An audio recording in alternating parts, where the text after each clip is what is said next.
नमस्कार। आज हम जिस एकादशी के व्रत कथा का वर्णन करने जा रहे हैं उसका नाम वारुथनी एकादशी है। युधिष्ठिर ने पूछा, हे वासुदेव, वैशाख मास के कृष्ण पक्ष में किस नाम की एकादशी होती है? कृपया उसकी महिमा बतलाइए।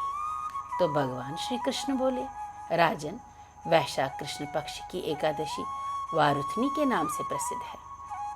यह इस लोक और परलोक में भी सौभाग्य प्रदान करने वाली है।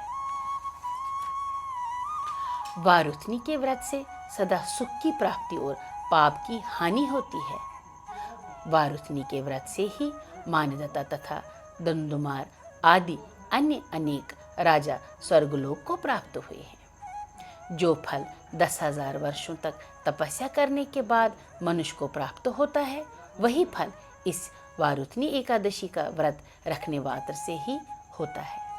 नपुंसक घोड़े के दान से हाथी का दान श्रेष्ठ है। भूमि दान उससे भी बड़ा है। भूमि दान से भी अधिक महत्व तिलदान का है। तिलदान से भी बढ़कर स्वर्ण दान और स्वर्ण दान से बढ़कर अन्नदान है, क्योंकि देवता, पितर तथा मनुष्यों को अन्न से ही तृप्ति होती है। विद्वान पुरुषों ने कन्यादान को भी इस दान के ही समान बतलाया है।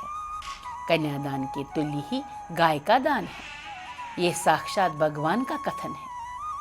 इन सब दानों से भी बड़ा विद्यादान है।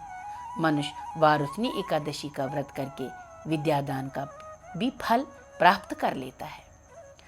जो लोग पाप से मोहित होकर कन्या के धन से जीविका चलाते हैं, वे पुण्य का क्षय होने पर यातनाम नरक में जाते हैं। अतः सर्वथा प्रयत्न करके कन्या के धन से बचना चाहिए।